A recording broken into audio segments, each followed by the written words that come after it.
So you could say, well, it's clear.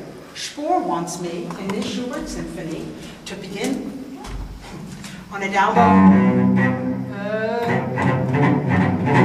as you're doing, right? Now, or you could say, but wait a minute. He says the real goal is that we have to be synchronized.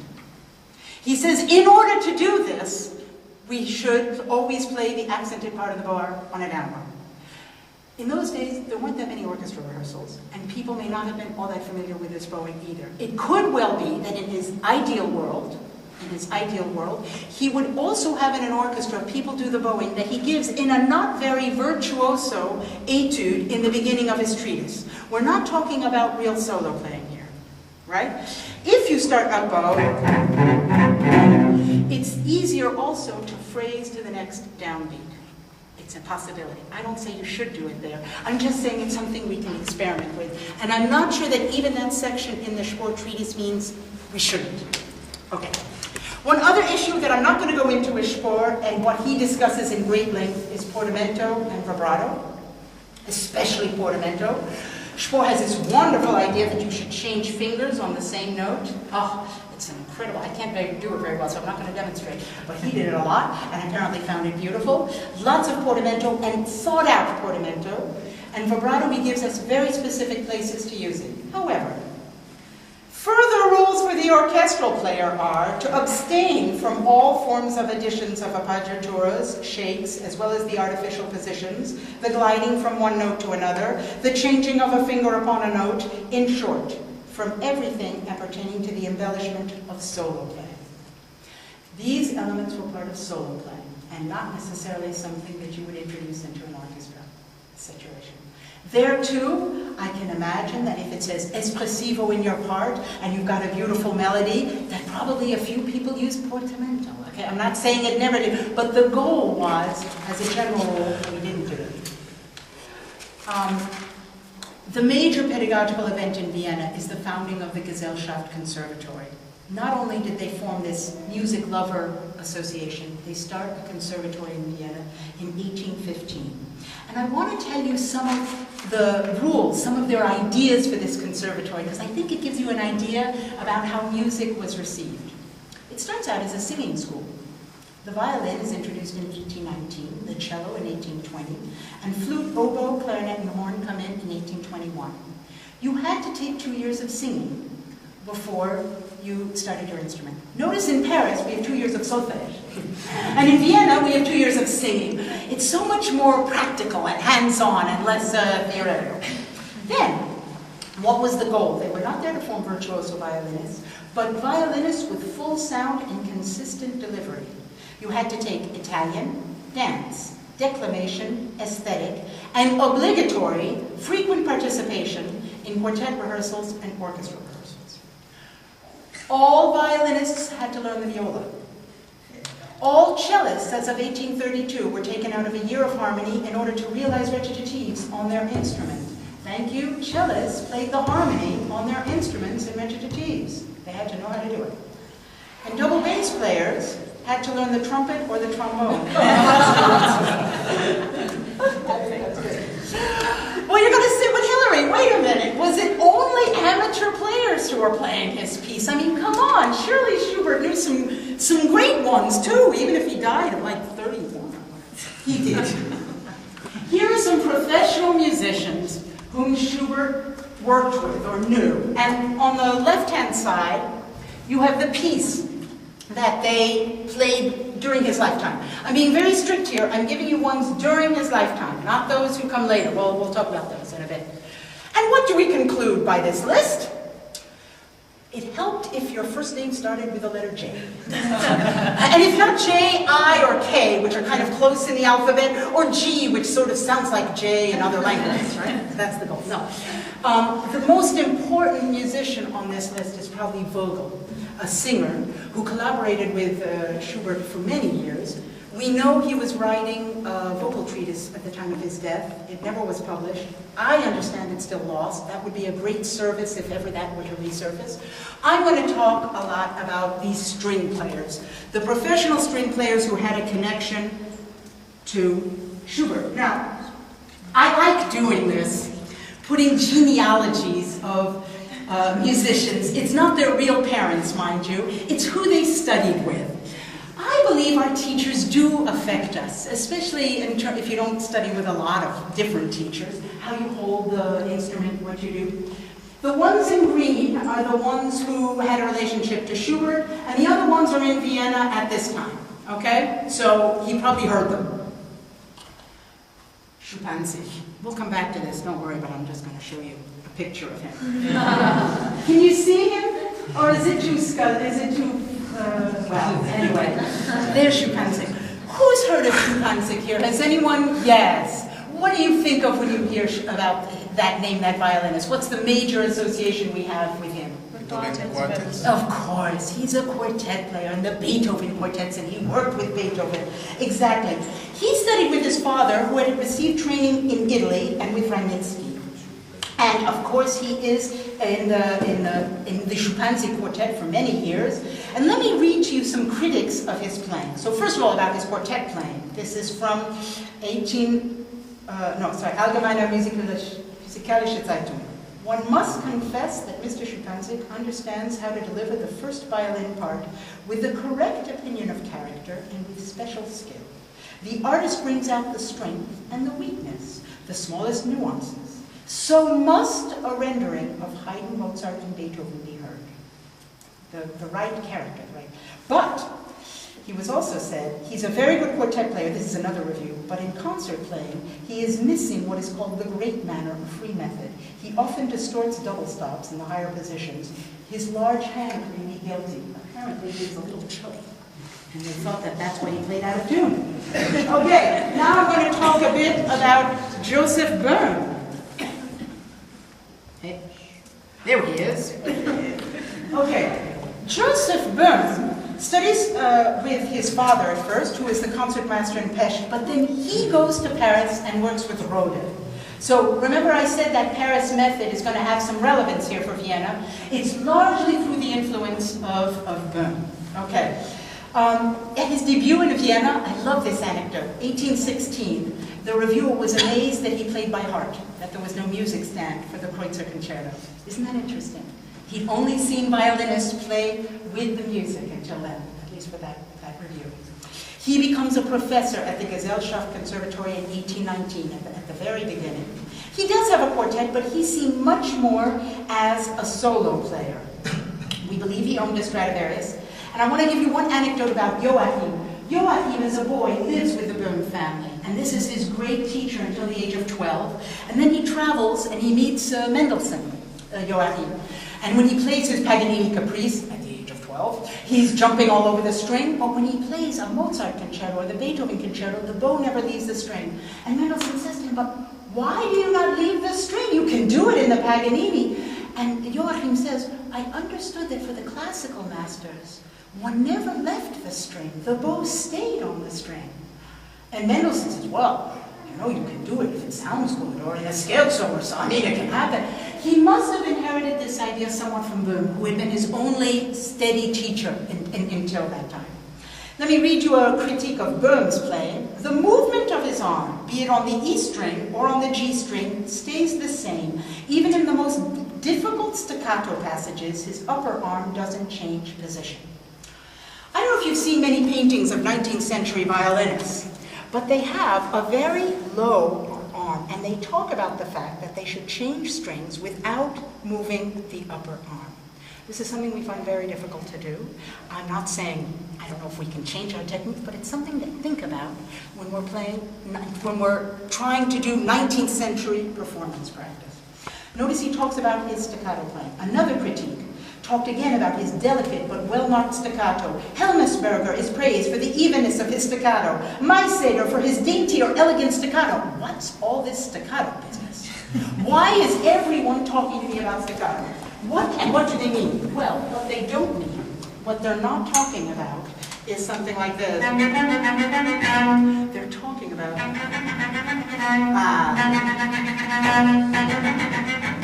Sorry, I have to tighten my bow. I loosened it when I was giving the example. That's what a staccato was.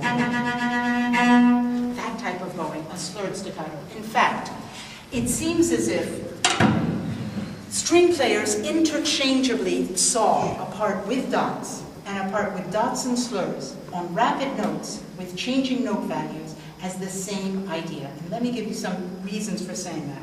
One is some treatises, granted not from Vienna, but in Hiller in 1792, he seems clearly to indicate, well, you can see dots or you can add a slur to it. In any case, you're playing it the same way.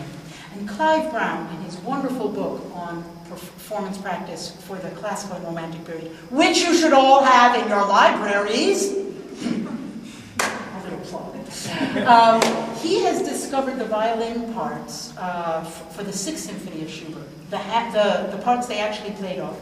And in the third movement, where there are triplets with dots, a violinist has penciled in a slur, saying that I should play ta-ta-ti-ti-ta, I should play it all on one bow. This is also something we don't experiment with enough, and it's something that they clearly use. Brown speculates that with all this on-the-string playing, if you're in a soft passage and it's fast and you want to articulate, your best bet was to do a slurred staccato, because that was the most articulate option you were allowed in the classical noble tradition. Something to think about. Okay, I want to go back to my genealogy. Yes. And tell you the story of someone who has very little to do with Schubert, but it's a great story. Leopold Janssen. First of all, notice he's the only one on this drawing who has inherited the Italian tradition from Schuppanzich and this chamber music tradition, who's inherited the more virtuoso, shall we say, French school of playing from Rodin. From Rodin. Okay? Let me tell you his story.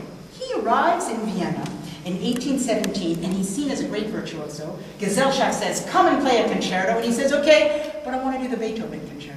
They hated the Beethoven. It was too hard, and they thought it was too long. He said, you don't want to do a Rhoda concerto, or a Kreutzer concerto, or I don't know. No, I want the Beethoven, he insisted, 1822. He becomes a violinist in the Hofmusikkapelle. He becomes music director at the University of Vienna, and when Schuppanzich dies, he replaces Schuppanzich in the great Schuppanzich quartet. Doesn't quite work out. 3 years later, he starts another quartet. Only lasts a couple of years. And then finally, he gets a quartet. You'll see, it lasted for about 30 years without Janssen. But then, and he's professor at the Gesellschaft Conservatory in 1847. Does the year 1848 mean something to you? Europe 1848?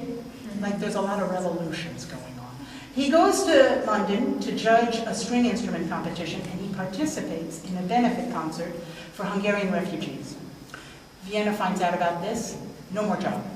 No more Hofkapelle, no more university, no more string quartet. That Twerpo, Helmetsberger, Joseph, he takes over his first violin in his string quartet and stays there for many years. I can imagine Janssen was not very happy about that. He stays in London for 20 years. Finally, Vienna pardons him in 1868. He doesn't go back right away. He waits 2 more years, just to show them. He goes back in 1870 and dies there in 1875.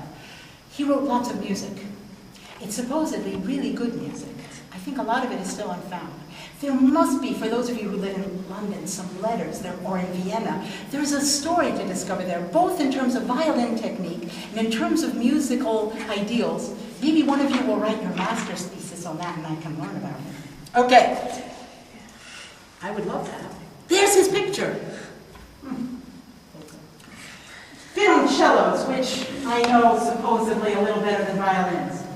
Notice that the cellists in this time are not studying, well, a little earlier. They're not studying with cellists. The Stasny brothers studied with an oboist. Their dad was an oboist. They had no real cello as a teacher. Anton Kraft, goes to Prague to study law, where we know he studied with a guy named Werner, but we don't know who Werner was. We can't figure it out, so he had a few cello lessons on the side. He's a great virtuoso cellist, Kraft. Remember, I played a bit of one of his concerti for you.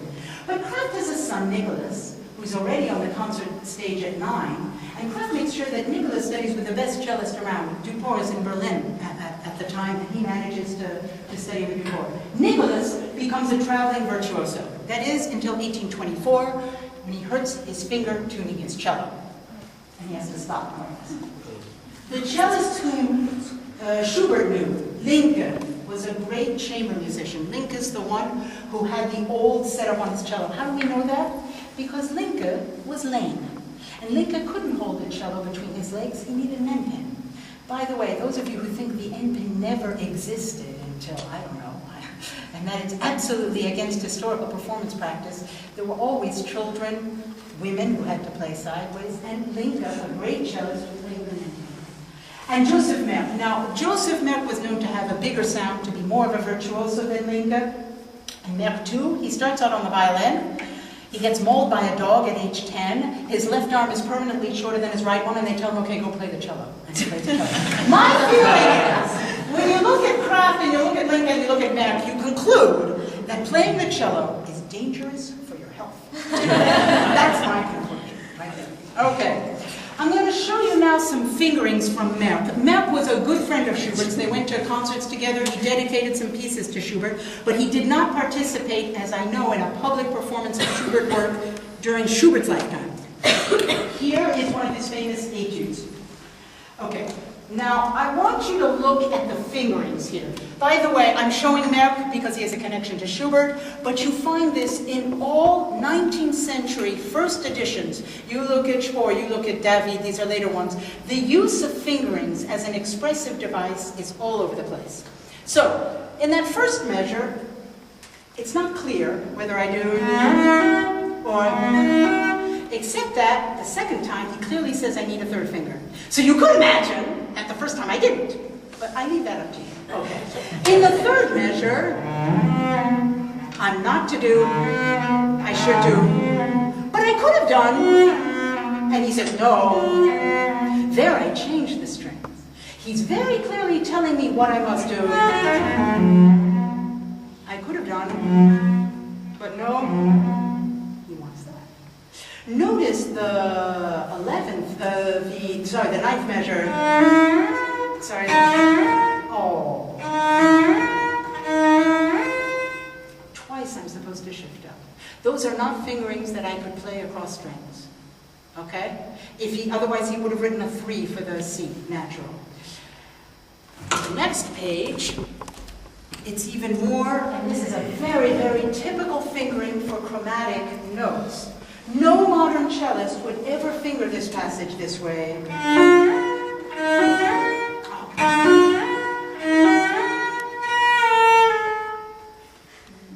Would anyone do that? No, we would do perhaps this, and then, right? We would absolutely avoid any chance of portamento. This experimenting with expressive fingerings, not in all cases, because you see, he didn't do it all the time, he did it some of the time. He's choosing his fingerings to be heard or not to be heard. Okay, I know. Merck didn't actually, I believe, play for Schubert, but I feel this type of fingering and this type of exploration is important. But now I'm going to talk a bit more about what happens after Schubert's death. As I said to you, most of Schubert's instrumental compositions are being published well after he dies. In fact, Hanslick said in 1869, it's almost for like the past 30 years he's been invisibly composing somewhere, because every couple of years a new piece of his is published or played that no one's ever heard before. It's as if he's still alive in a weird way. But this presents a problem for historical performance practice, because it means the instruments that were used at the premiere were not the same, or not in the same state of existence as the ones that Schubert might have heard. Let me give you an example. By the 1840s, when this symphony is starting to be played, valve horns were more popular. Okay? Schubert is clearly writing for natural horns, but valve horns would have been around. Böhm flutes were around more. Violinists are starting to play with chin rests. They're not then, they are now. So this is going to change the commentary for the premiere, the reaction to premiere. How do we interpret this? And above all, musical aesthetics are changing. And I want to talk about one crucial idea in musical aesthetics. Before 1840, one did not interpret music. What did we do, us, when we got on stage? Well, we could play music. We could read music. We could, I love this one, execute music.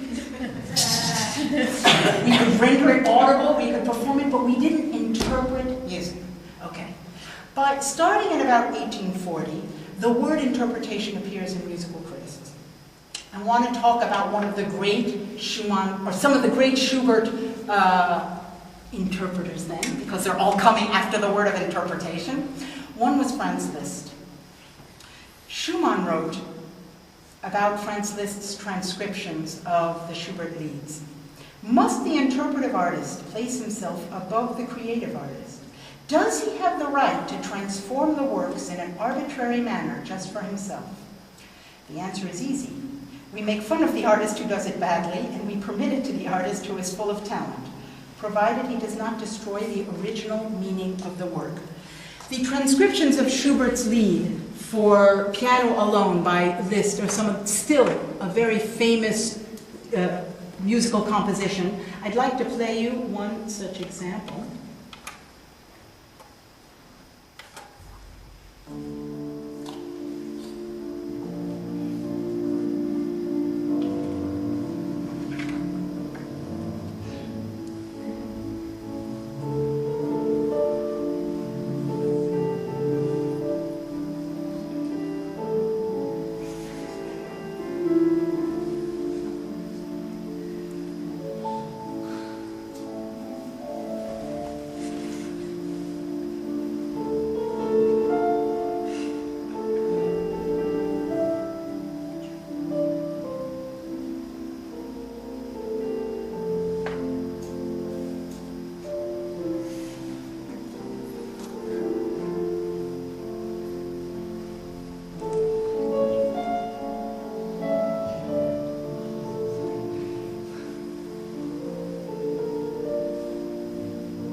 Anyway, this is not a particularly, I'm sorry, I didn't like the time. Okay, this is not a particularly virtuoso one, this version. There are many lead transcriptions by this that are much more virtuoso. This was very important for increasing the popularity of Schubert. Another way that Schubert's popularity was increased was through orchestrating the leads. Adolf Nourri was a great singer, a French singer. He played the leads with orchestra. He had the piano part orchestrated. Another great Schubert interpreter, Gustav Mahler. Mahler was known for his Schubert interpretations. And you know what he did? He re-orchestrated the symphony. He doubled the horns, for example, in the Schubert C major. He wanted 12 to play that opening statement at the end. He settled for 4, but he wanted 12. He added 3 trumpets to the scherzo. He added dynamics, accents, octave doublings. He took out instruments where he didn't want to. In fact, the orchestration in what Mahler did to Schubert was so similar to what Mahler did for Mahler that many people at the time thought that it was in absolutely the same tradition. We don't tend to think of Schubert's symphonies as being similar to Mahler's symphonies, but they did back then. We spoke a bit about the Brahms edition, and Jos has told you and I have told you that Brahms was not always faithful to the manuscript. Boy, wasn't he. He changes dynamics and articulations. He leaves out harmonies. If he felt the harmony was too dissonant, he just would leave out enough. He didn't even want to publish the first 4 symphonies because he thought they would damage Schubert's reputation. Now, look at the thinking behind these people. They love Schubert. They're great musicians. They think they're honoring him by helping him this way. There was an image of Schubert as being kind of in need of help. First, his friends had to help him because the poor guy, he never earned a cent. He was hopeless. He was so timid. He never got anything published. We're going to help him out. He was kind of short, you know. And he was kind of overweight. He never had that many girlfriends, or like he never had that. So we're going to have to help Schubert. The contrast between Schubert, this sweet little childlike Schubert, and Beethoven, his contemporary, who's so much more intelligent, who's so proud, who's prone to anger. This difference was highlighted throughout the 19th century. And this still exists a bit in our image of Schubert today, only we celebrate that fragility, perhaps, or that delicacy. We see it differently. Okay. In the 20th century, we start to get other art forms that honor Schubert. to tell you the truth, it starts in the end of the 19th century. There's an operetta, Die Drei Mädelhaus, which told this story of Schubert and three sisters and how he doesn't wind up with any of them, and one of them goes to his best friend. And he has to console himself by writing music. This was one of the most successful operettas in all times. It's put on again and again throughout the 20th century in many forms. Recordings. Largely his piano sonatas were unknown until they were recorded around it starts in the 1930s. Corinne Schneider, in her very good book on Schubert, has found at least 63 films that are based on Schubert's life or has Schubert's music in it. All of this serves to popularize Schubert, and of course we have Otto Deutsche. Why is this a Deutsche listing? Because of Otto Deutsche, who first in 1914 publishes some letters and poems, which in the Freudian mania of the moment have to be psychoanalyzed. Mein Traum, we have to go into his relationship with his parents and all that. Lots of biographies with that in mind. And then we have the Deutsche Catalog, which is first established in 1951 and then redone in 1978. The Bärenreiter edition, the second complete one after Brahms, is started in the 1964, and we're all playing off of Bärenreiter parts for this production. But this idea of interpreting, of the role of the interpreter, so first he can transcribe, secondly he can reorchestrate, and all this. I want to read first this CD notes for the recording of Furtwängler and the Berlin Philharmonic from 1951.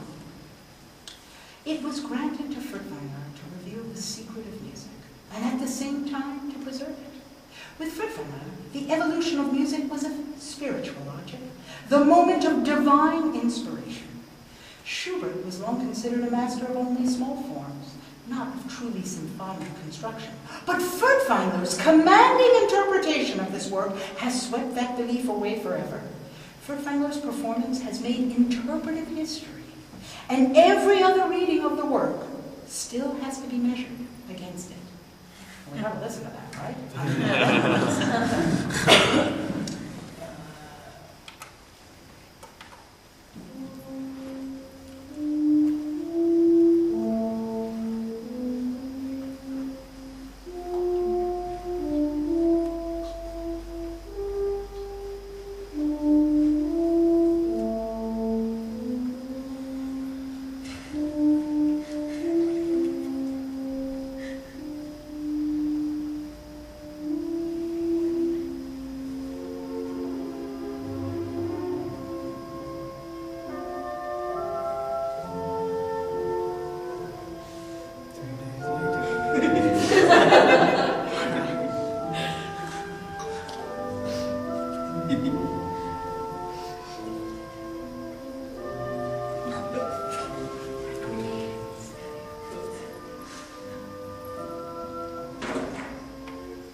Okay, so I think he had the 4/4 version in mind.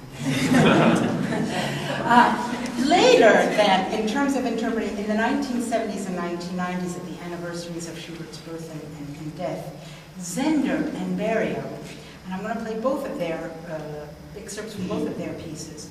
For Berio, it's called Rendering for Orchestra, and they say the piece is by Schubert Berio, and Hans Zender calls it Eine komponierte Interpretation of Winterreise.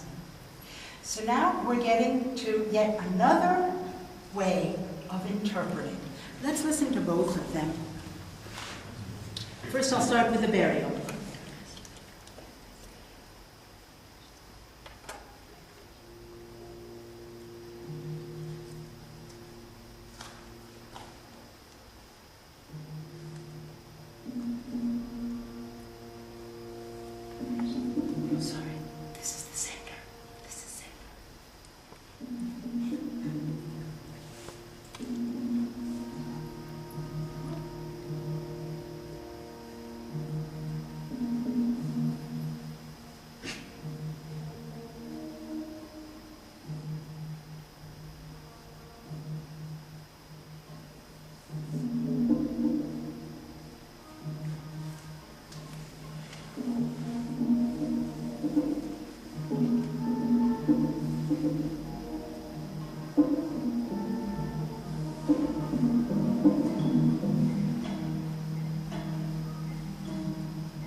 program notes, I have spent half of my life attempting to deliver performances that are as true as possible to the original text, especially of Schubert's works, which I love deeply, only to have to admit to myself that no interpretation can ever really be true to the original. Apart from the fact that I changed a great many things in Winterreise, the instruments, the concert halls, the importance of marginal notes, one must understand that each note in a manuscript is primarily a challenge to action and not an explicit description of sound. The creative effort, the temperament and intelligence of the performer, as well as the sensitivity formed by the aesthetics of his or her own time, are necessary to create a lively and exciting performance. Thus, something of the nature of the performer is transferred into the works performed, and the performer becomes co-author. Falsification? I call it transformation. Let's listen to Berrios's version of a similar thing, but it's based on a symphony, the rendering by Berrios.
Well, I can let it go on. I think you get the idea. That, by the way, that what he started with was one of the sketches of Schubert that he orchestrated.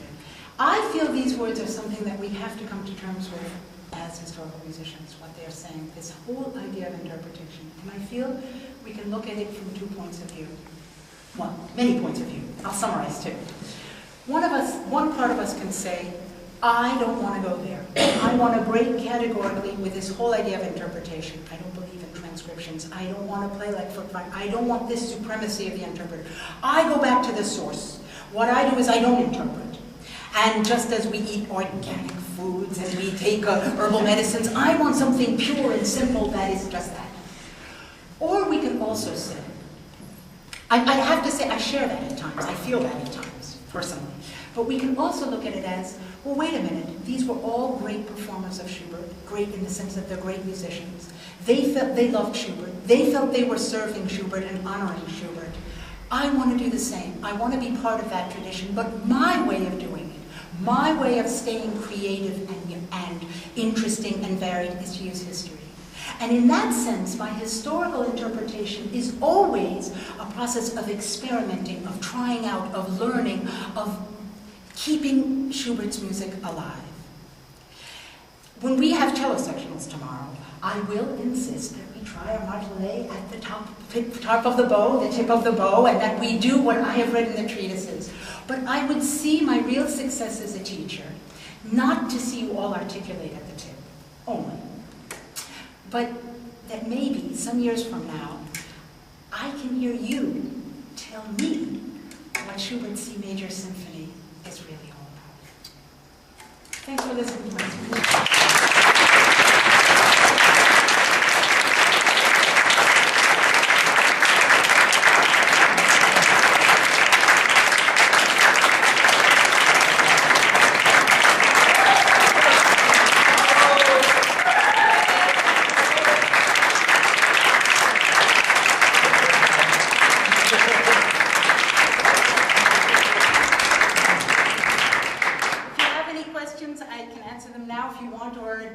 Or for the next few days, you'll see me around, but anyway, if you have anything to say. Thanks so much for listening. Thank you. Bye-bye.